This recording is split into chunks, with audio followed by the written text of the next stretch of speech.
Da starter vi. Velkommen. Nå skal vi teste nye Deus Ex, Mankind Divided. Snart så får vi besøk av selveste trønderrock-kongen Stian Skidjetski. Men før han kommer så skal vi starte med å teste nye Deus Ex.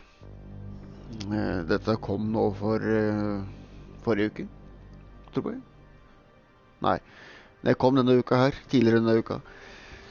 Jeg har faktisk testet det forrige spillet, Deus Ex, hva var det for noe? Jo, Human Revolution. Jeg må si meg misfornøyd med det spillet. Kontrollerne på spillet, det var helt forferdelig. Innholdet var faktisk ganske bra.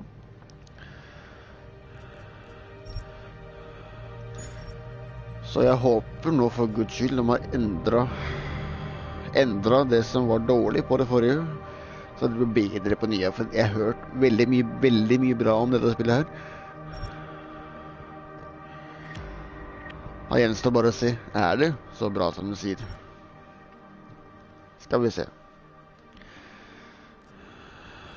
Her kan vi velge, ja. Skal vi se. Ok. Give me Deus Ex, hardened enemies and tougher situations. You enjoy a good story and a good challenge. This is how the game is meant to be played.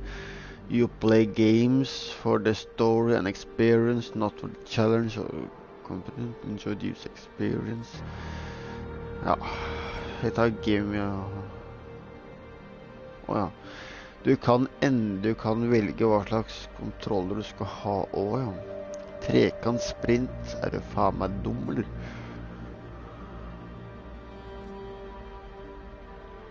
Jump, reload. Take down. Crouch. Denne her er vel litt...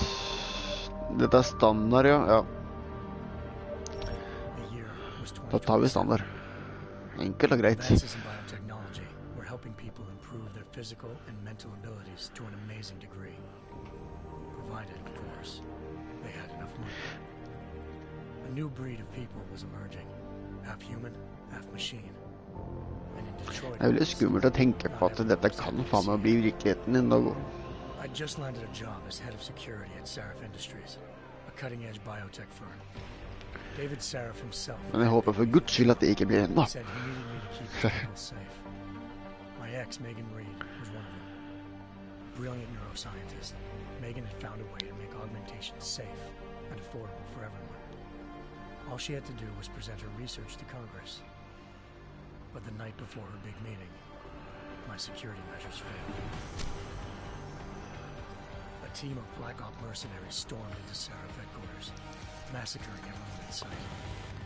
3 of the mercs were heavily augmented walking tanks. Their mission? Take out Megan and her team. I tried to stop them, but their leader tossed me through a plate glass wall. Last thing I heard as his bullets slammed into my brain was Megan's dying scream. I should have died with her. Only I didn't. High-end military-grade enhancements saved my life. The best augmentation Sarif's money could buy. Took me half a year to get a feel for her. Should have taken longer. But 6 months into my recovery, Sarif Industries was attacked again. This time, by a radical group of pro-human purists. Violent, militant, and fanatically opposed to human augmentation. They claimed to be members of Humanity Front, a non-profit organization that wanted the UN to limit biotechnology research. The thugs broke into Sarif's factory and found machinists working overtime on a top-secret military augment called the Typhoon. Sarif sent me to retrieve it, and when I did, I found one of the so-called purists next to it, wired with cerebral implants, trying to download its classified specs. Obviously, something more was going on. The AUG killed himself before I could question him. Sarif ordered me to dig deeper. So with the help of Frank Pritchard, Sarif set up cybersecurity. I did. Turns out a second hacker I'd been controlling the AUG's actions from somewhere off-site. Pritchard and I tracked his signal to a secret FEMA internment camp in Detroit. The Black Op mercenaries were there. The same mercs who'd left me for dead 6 months before. Figured they'd try again when they saw me. Wasn't so easy for them this time. I took out the tank named Barrett. Even got him to give me a new lead. A penthouse apartment in China. Of course, we both knew it would be a trap in the end.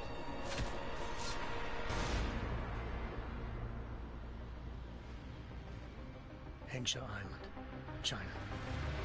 Home to a city so crowded, they had to build a second city on top of it.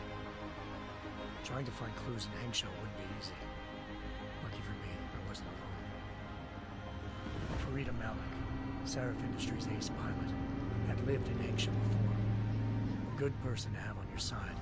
She knew enough about the place to get me around. Malik dropped me in the lower city, close to the penthouse Barrett had told me about.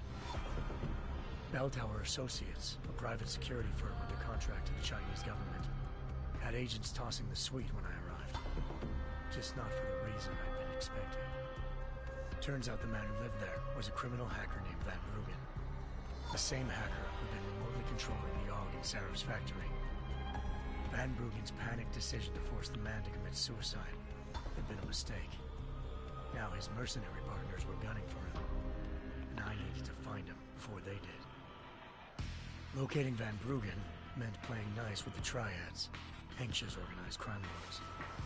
They had the hacker holed up inside a low-rent capsule hotel. By the time I found him, Van Bruggen had no qualms giving up the woman who hired him. Zhao Yunru, president of the Taiyang Medical Corporation. According to Van Bruggen, Zhao wanted to monopolize the augmentation industry and had hired Black Op mercenaries to destabilize her competition. Sarif Industries was at the top of her list. To prove this, I needed to get inside TYM and grab a surveillance hologram off a server. I suspected Van Bruggen was hiding something when he told me this, but nothing could have prepared me for what I saw. Megan wasn't dead. She and her 4 best researchers had been kidnapped, spirited away somewhere while their kidnappers made it look like they were dead. Desperate to learn more, I confronted Zhao in her penthouse. She claimed to be a pawn in a bigger plan, and hinted at a group so powerful it controlled global interests at a whim. Then she slipped into a panic room and hit the alarm, forcing me to make a very quick exit. I figured Zhao was lying, but part of her confession made sense. David Sarif had been worried about his people. So worried, he'd required all of them to have subdermal locator devices surgically implanted. The GPOs would have been broadcasting the day of the attack. But Zhao said a single call to Picus, the world's leader in global 24-hour satellite news, had turned those signals off. I needed to fly to Picus headquarters in Montreal if I wanted to learn more.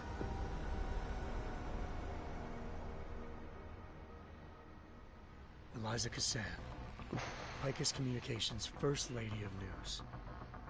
Malik thought I was reaching when I told her Eliza was involved in this.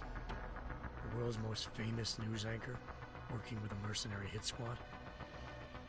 But when I confronted Cassan in her office, she freely admitted to jamming Detroit's satellites the night Megan's team had been taken. Said she's just been following her commands. I suspected she wanted to say more. But Black Op mercenaries showed up, looking to shut us both down. And just like that, the Eliza I'd been talking to disappeared. The mercs were led by an augmented killer I crossed paths with twice before. Fedorova, a woman who'd made silence her best friend. She waited for me to track Eliza's transmission to a secret server room underneath the Picus complex, then jumped me from behind. A deadly fight ensued. I made sure she never moved silently again. With Fedorova down and no one left to keep Eliza quiet, she reappeared. Turns out Picus's First Lady of News wasn't a lady at all.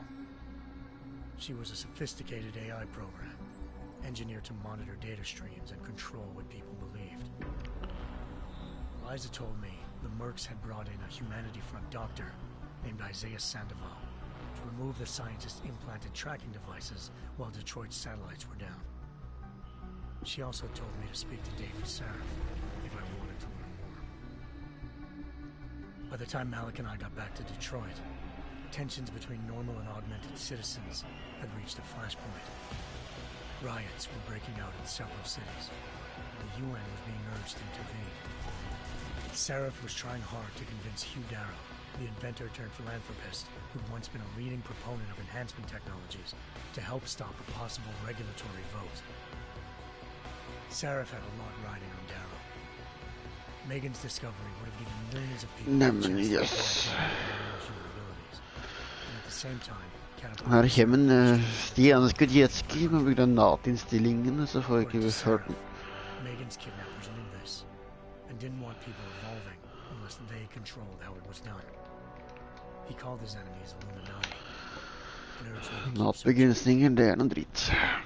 Determined to do so, I tracked down Sandoval via America's most outspoken augmentation opponent, Bill Taggart, Sandoval's boss and founder of Humanity Front. Sandoval admitted to operating on Megan's team when I confronted him, but said he hadn't removed their GPLs. He'd merely switched them to a different frequency. Ja, men den selveste Johnny Johansen nå? Malik and I immediately took off in pursuit. Ble det noen signering etter konserten? Det var ikke mye signering. Ja, det var det, ja. Shot out of the sky by Bell Tower Associates, seconds after entering Hengsha's airspace. Malik's piloting skills saved me. Det var du som tok sånn gitarsolo, var det ikke det?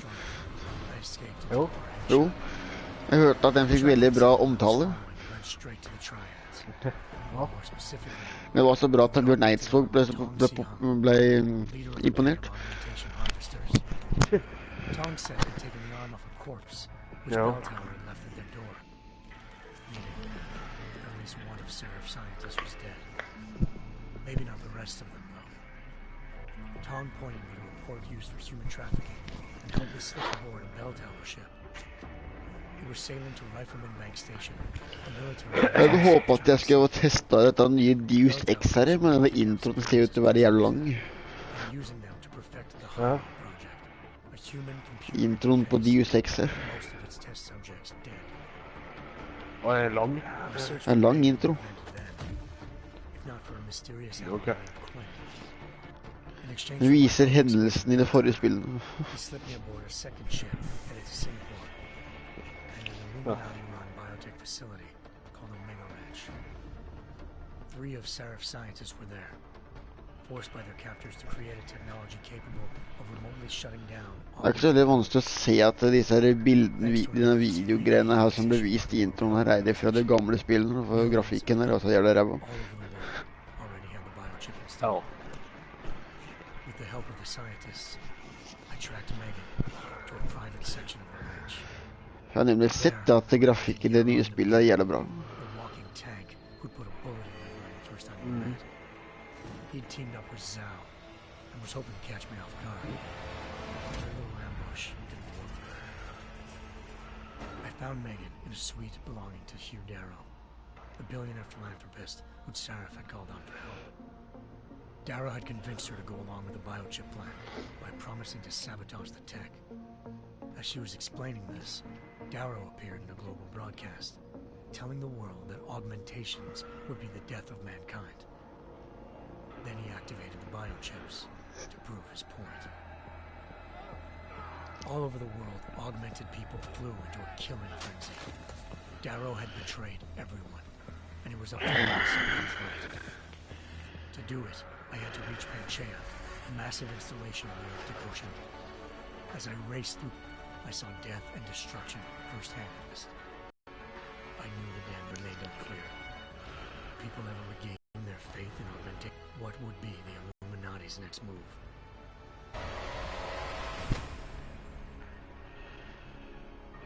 Nå håper jeg at denne introen er snart ferdig. Jøss. Idols Montreal, jeg visste ikke at de eksisterte lenger. I once thought I could save the world. I'll look at it. In yet another augmented terror attack, 251 passengers aboard Sister Airlines Flight 451 were killed when an augmented passenger broke into the plane's cockpit and ruthlessly butchered its flight crew. Faen, så brutalt. Details recovered from the black box recorder suggest that the man may have been suffering flashbacks to the AUG incident. That horrible day 2 years ago when augmented people all over the world flew into a psychotic killing spree, causing the greatest loss of life in recent history. Oh. Sometimes you just have to let go and embrace what you've become. Da får vi se hva dette spillet har å by på. Not gonna go all wonky on us now, Hansa. Are you? Well, if I do, McCready, Har det I kommet guarantee you'll never ut see it som på det? coming. Ja, det kom Johnson, tirsdag. I gonna have a problem with you? No, sir. Som var. No Ja, reason to assume you would. Good. Because you are the only augmented operative on this team, and I intend to make good use of you. Listen up, all of you. We got a sandstorm barreling down our ass and we can't afford to make mistakes. We're going after this man, an arms dealer named Shepard. He's ex-Bell Tower, one of the special forces. jeg gleder meg veldig til å få testet den nye mekanikken som i spillet. Alle valgmulighetene du skal få lov til å få. Alle konsekvensene disse valgmulighetene har. Det veldig fett. Det jeg liker med sånne spill, at du får full frihet. Gjør du slik, så skjer det, og gjør du det, så skjer det andre saken. Our arms dealer sent a message to the gin, offering to sell them a shitload of black market merchandise, dirt cheap. Men alt du gjør endrer spillet på en måte. They're not gonna like it when Interpol disrupts that party. Is Things cover really that good? Det står på gameraktor, konsekvensene eller valget du gjør, den følger deg i spillet, så konsekvensene på det hele tiden etter. It's not a pretty picture inside. Let me guess. Most of the laborers were augmented with heavy-duty industrial rigs. Og så kan du drepe dem på mange forskjellige måter. Du kan jo, ja. Things got gruesome real fast, and no one, except for some homeless junkies, have been inside the place ever since. Og hvis du samarbeider for Sing's det meeting Shepard on the ground floor, inside the hotel's main atrium. He sent the bulk of his gin crew to the penthouse levels to secure a vantage point. I want McCready's team to take up positions overlooking the atrium and make the arrest. Jensen, you're going in solo from the roof. My objectives? Keep the gin from joining the party. As far as we can tell, Jensen. only one route connects the atrium to the penthouse level, a halfway decent elevator shaft. Here. I want you to block access to it. Fine. Just cut me loose. Do you plan on relying solely on your augments for this one? I'd recommend taking a little hardware. Akkurat som Battlefield, der er også frihet der. Ja. Håper du kan sånn få konsekvenser og... I'm not leaving my six exposed. Give me something lethal. Your call, but Sing's undercover in all Nå gjorde jeg this. mitt første valg. So what decides? What about range? Når første oppdrag starter, så kan du velge om du skal ikke drepe, eller om du skal bruke dødelig eller ikke dødelig teknikk. Du valgte det? Jeg tok dødelig. Never was one to play the odds. Give me something I can use up close.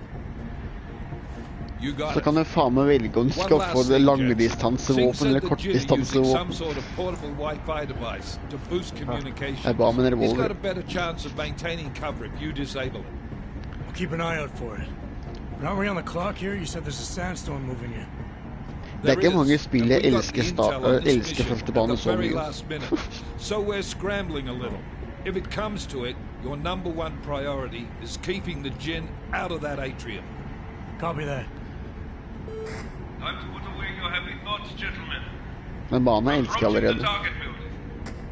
You're up first, Jensen. Let's do this. Dubai. Nå er vi i Dubai, år 2029. Engage host drives and descend to Angels 1-5.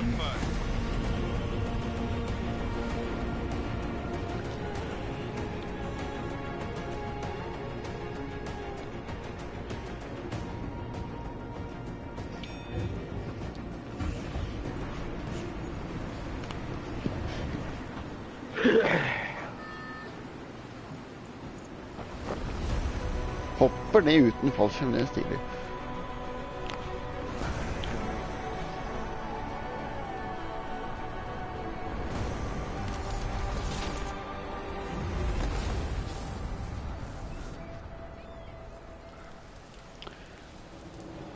Da får vi se hva vi kan gjøre for noe.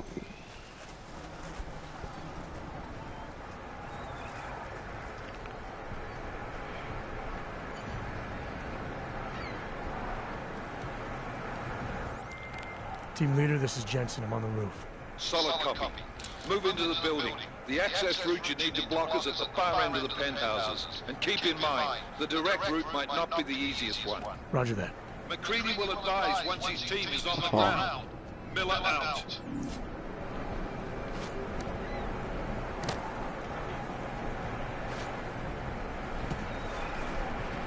Man kan egentlig plukke opp det meste og kaste det rundt, jo.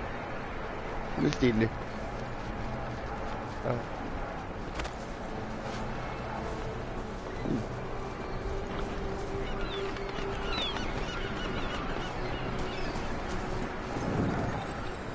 Da er det jo lettere også å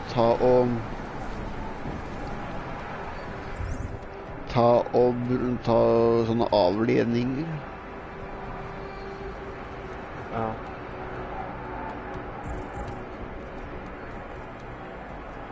Selv om man kan faktisk crafte ting også, det er faktisk jævlig stilig.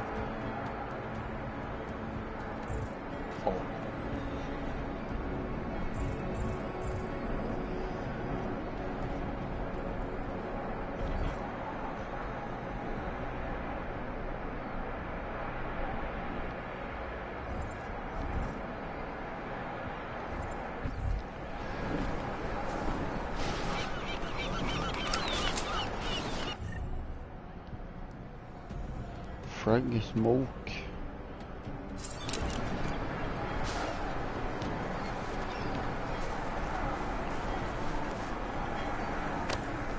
Okay. Tja, akkurat.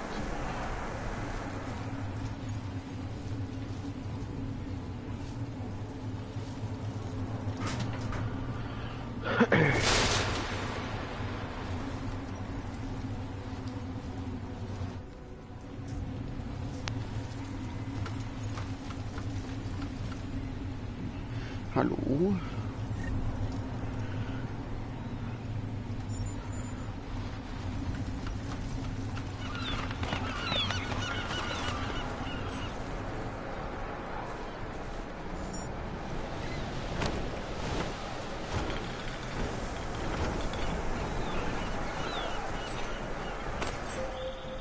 Jensen, we're moving through... Oh, fuck! What's wrong?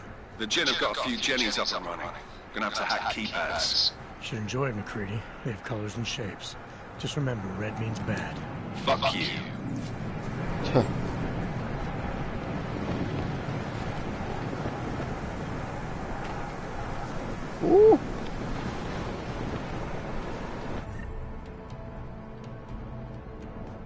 Alien.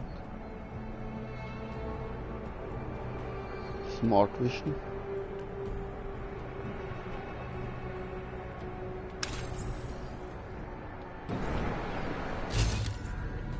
Oh. Stilig. Jeg ser to fiender.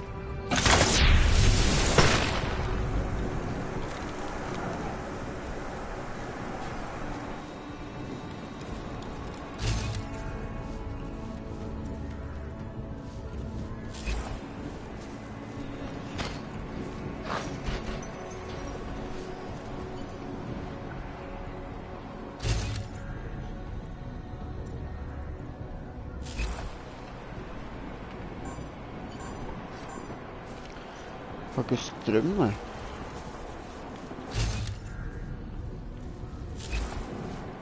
Akkurat.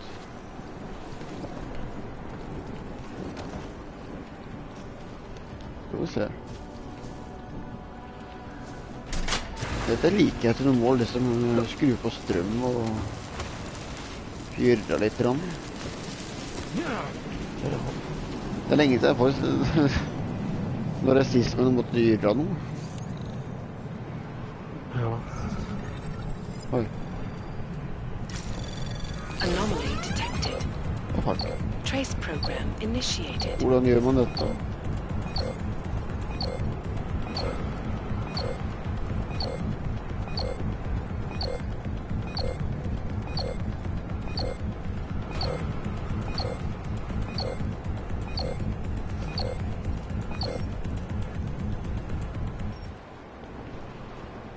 Ok. Det der var heftige greier.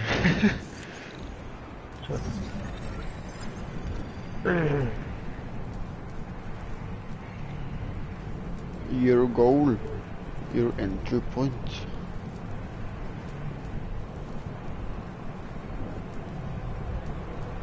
Ok. Jeg skal dit, ja.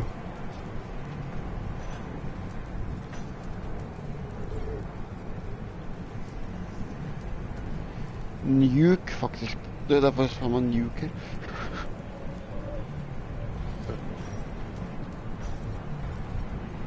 Skal vi se. Anomaly detected. Trace program initiated. Sånn.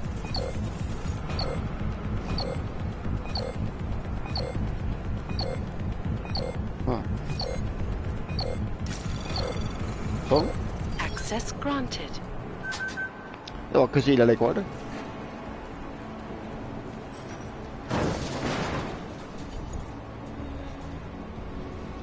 Tutorial mode. Enter tutorial mode. Dette må vi øve litt av nå.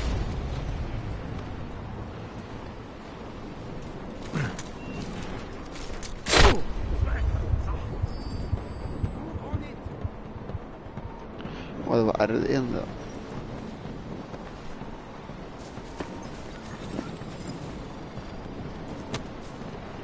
Over there!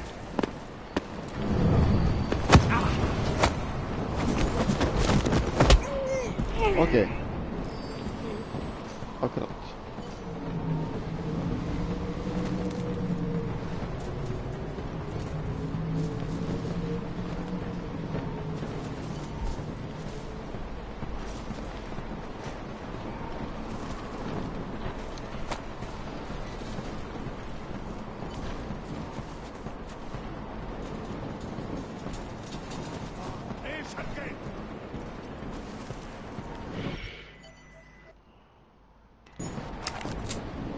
Prøve en gang til.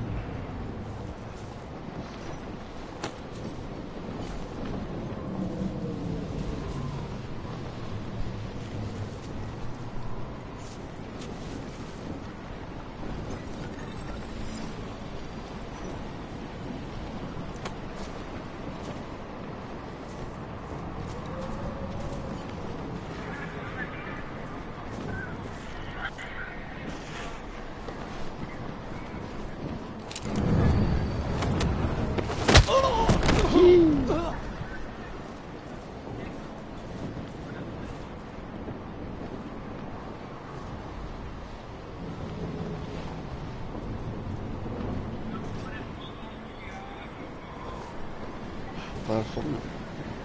X. Da prøver vi.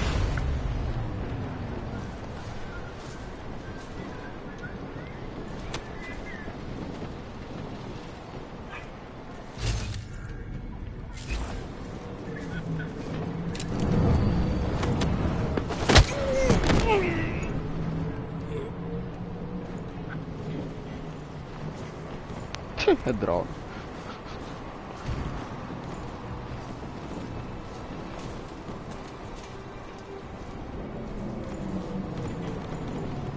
Helvete. Fy faen, jeg digger dette spillet. Dette her burde prøves igjen. Ja, det var sånn. Deus Ex.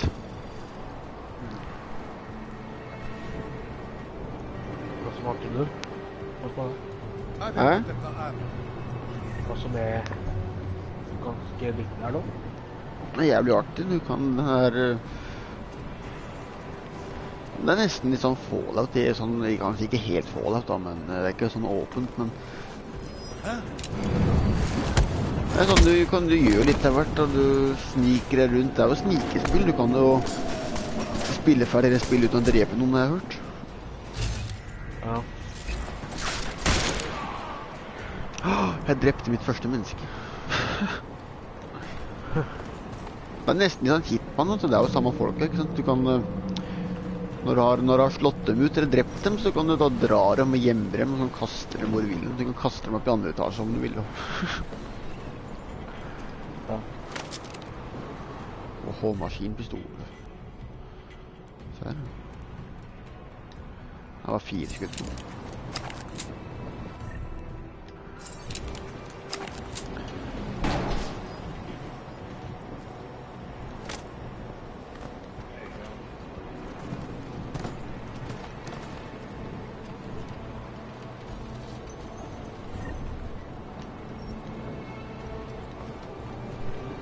Hvor skal vi kaste han her da?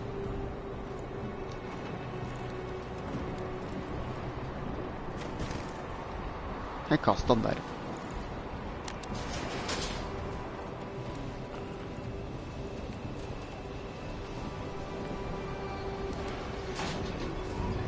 Jeg tror vi skulle dit. Jensen, Mac, listen up. Doppler shows that sandstorm's moving in fast. It's big, and it's gonna hit us hard. God, I hate the fucking desert. Confirm visual? I can. Time is not on our side. Copy that. Solid copy.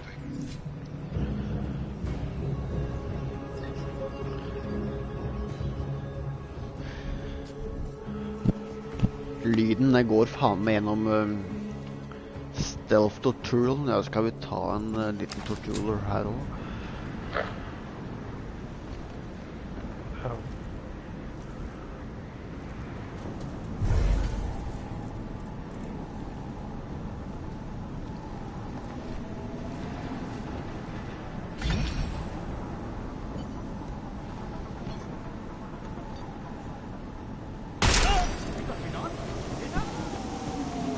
Å faen.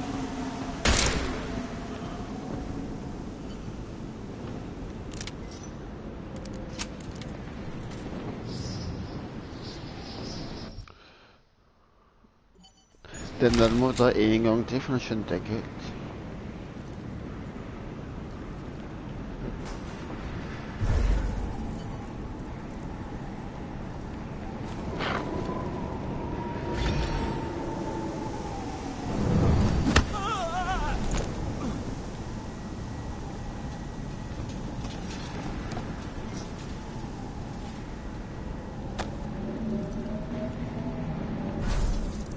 دوشة دايما بيكون في حاجة تعكنن علينا.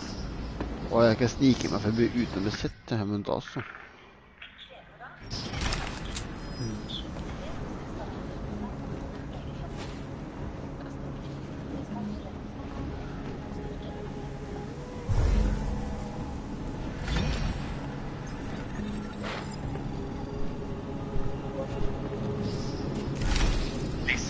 Passiverende skyene rullet innover Sverige søndag morgen. Stephanie gikk ut på balkongen sin, og plutselig så hun at himmelen nærmest hadde delt seg i to. Den var alltså jättefin och hade en soluppgång den andra sidan bakom på den bilden. Och jag tyckte det såg jättekul ut så att jag tog foto. Och sen så började det då himlen. Och min första tanke var, ja men det är säkert ett flygplan som passerar eller något. För de brukar ge ifrån sig. Men det var det inte. Och sen började det på ett flygplan som låg jättemycket. Det borde jag vara sömma ett flygplan och att förorsaken krockade regn. أنا شامي في المكان ده ريحة الموت بالدم. Å faen. Kom at du skal klare det selv.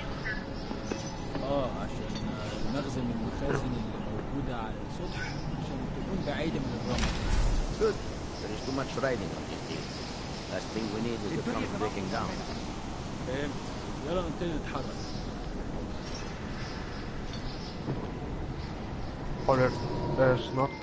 McCready, how you making out? Slower than expected. Like someone stole the fucking cemetery down At det var, sa du? Say again. When the shit hit the fan in 27, the rush must have been upstairs. There's corpses everywhere. A lot of your cousins are here too, Jensen. You want me to grab you any spare parts? No parts. But I take mine with cream and 2 sugars while you're asking.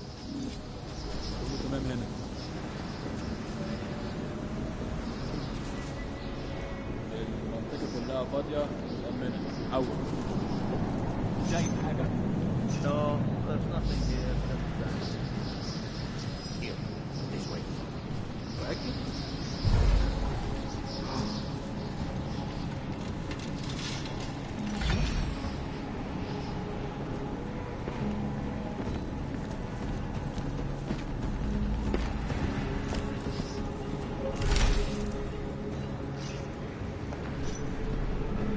Oigan.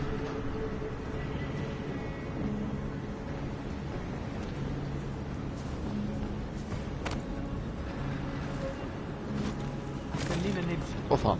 أنت متأكد إن الصوت جاي من هنا؟ Jo, Ørjan, dette dritet her, det er noe fett noe som du også burde prøve.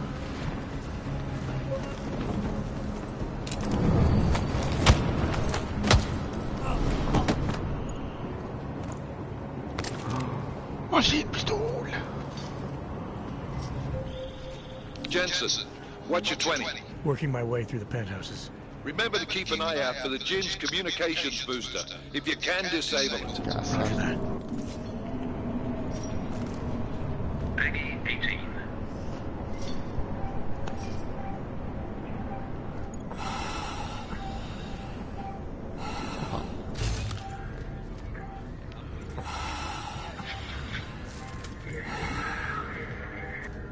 My city writhes in pain. Diseased. Violent. Lecherous and depraved. Some say runs a thick with the blood. Proceeding to like a team purpose. Ok, hvordan gjorde man dette her, da? Is Der, there ja. a cure for inhumanity? Is administering the only remedy? Cursed be the choice.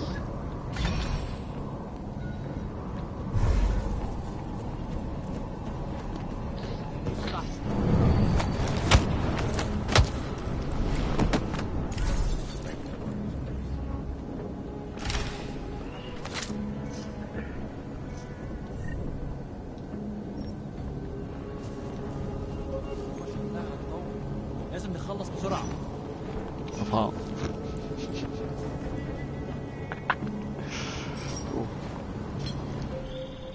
Listen up, everyone. Chang's hacked into the Jin's radio signal. Checking the patch now. We should be hearing Singh any second. خليل الراجل اللي هيبقى علينا الحاجات جايه كمان شويه.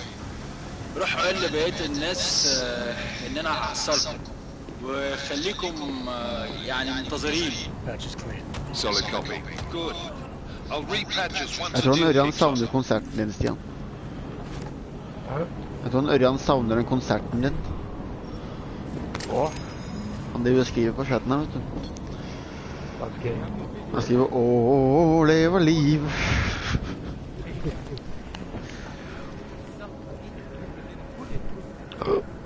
Dem så man nesten. That's not what I meant. Nancy should be in the atrium with me, not up here. طيب لو الشك زي ما سمعت يعني لازم ننزل. Ja, faen, jeg skulle ikke kaste den der, da.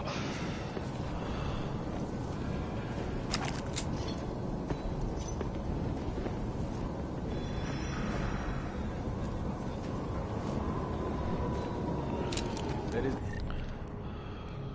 no one here.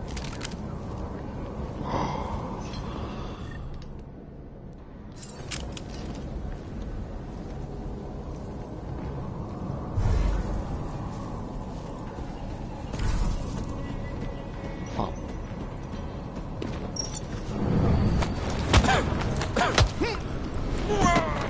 Jeg tror jeg har drept totalt 3 stykker. Jensen, we're inside the atrium, taking up positions on the terraces. What's your 20? Still moving. Well, hurry the fuck up. Enemy heal. What's your 20?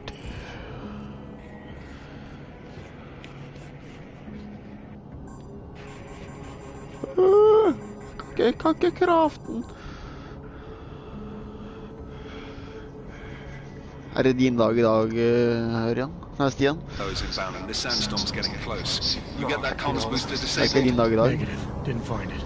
Well, you better hope Singh's cover stays intact. Otherwise, you'll be answering to me.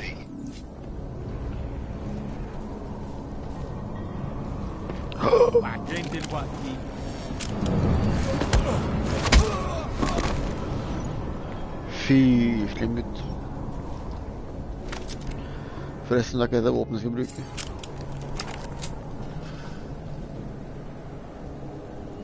Hvor skal vi kaste deigen? Jeg kaster det oppå der, kanskje. Oi.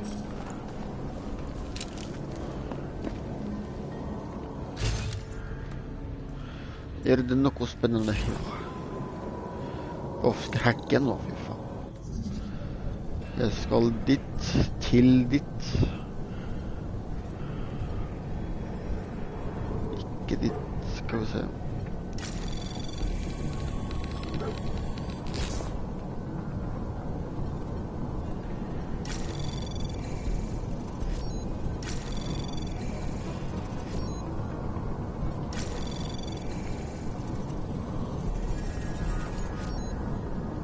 Når kan den juke? Jeg vil juke.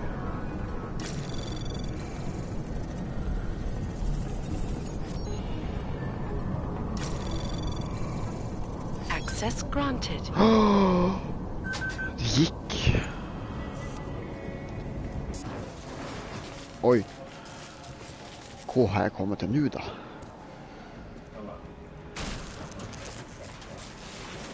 This is Jensen. Penthouse access route secure. Jin shouldn't be a problem. Over. Copy that. About fucking time. Enemy helo sighted.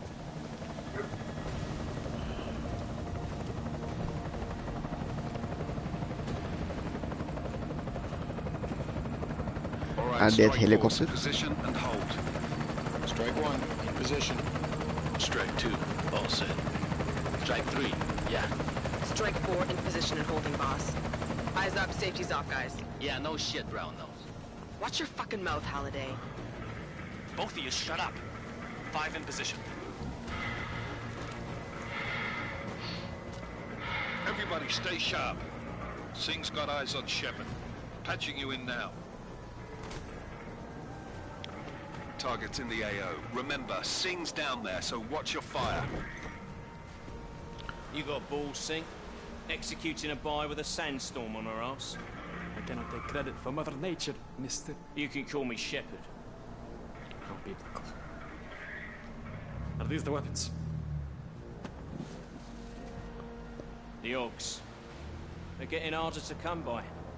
Guns are still on the chopper. Show me the cash, quick, and we'll... Oh, what the?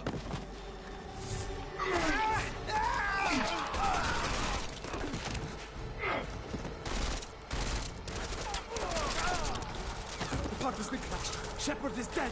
What? By who? What's going on down there? Miller, this isn't the Jinn. Repeat, it's not the Jinn. They're after the weapons. Open fire! Open fire! Weapons free! Open up on Creed, making a grab for the chopper. You got a shot? Negative. Negative. We're under heavy fire down here. We can't let that chopper take off, Jensen. I got it.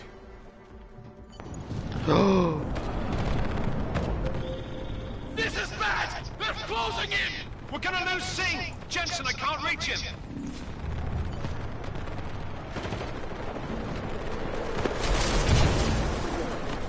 Oh. Jensen, this sandstorm might have just bought us some time, but you need to disable that chopper. Copy that.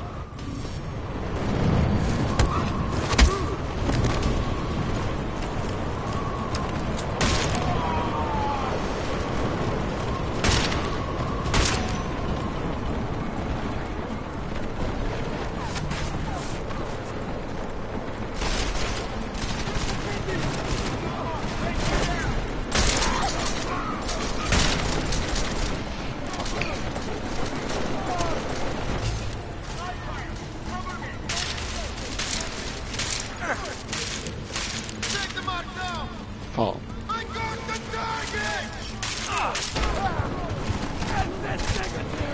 Nå er jeg dau som faen.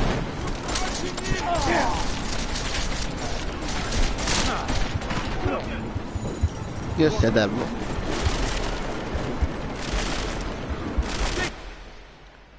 That was some heavy shit.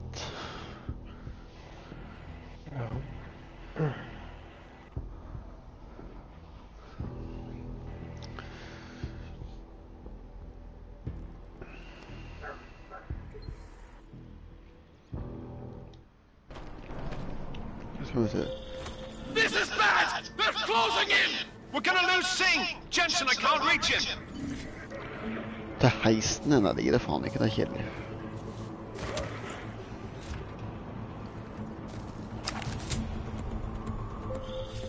Jensen, this sandstorm might have just bought us some time, but you need to disable that chopper. Copy that.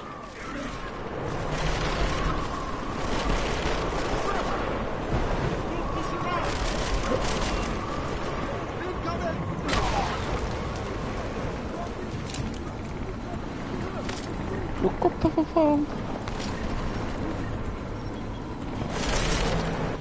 Nå skal vi se.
Miller, chopper's been grounded. Repeat.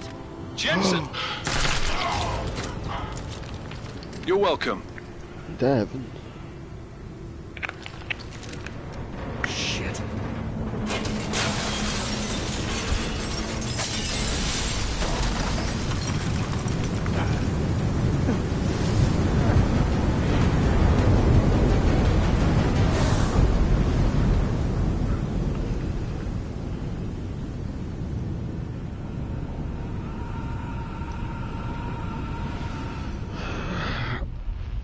Who the fuck was that? Was that Jesus Christ? For molecular-sized computers. Human-controlled evolution available to all. Var dette intro-oppdrag, altså? We will merge with machines, with computers. The Illuminati won't be able to control men and women like James Woods, så faen er han med i dette greiene? scenes of horror on the streets of Detroit. Madness has gripped mechanically augmented people. Det var ikke han, det er akkurat. Shanghai, Los Angeles, Ankara, Dubai. People are dying out there. Millions. Kødder du? Har han tullingen der stemme i spillet? The search for survivors in Pangaea Oh. The Czech Republic leads a growing list of countries calling for the relocation of augmented citizens. Men da er min livesending fra Deus Ex så langt ferdig. Jeg er meget fornøyd med det jeg har fått prøve. Og Stian, det er bare å anbefale.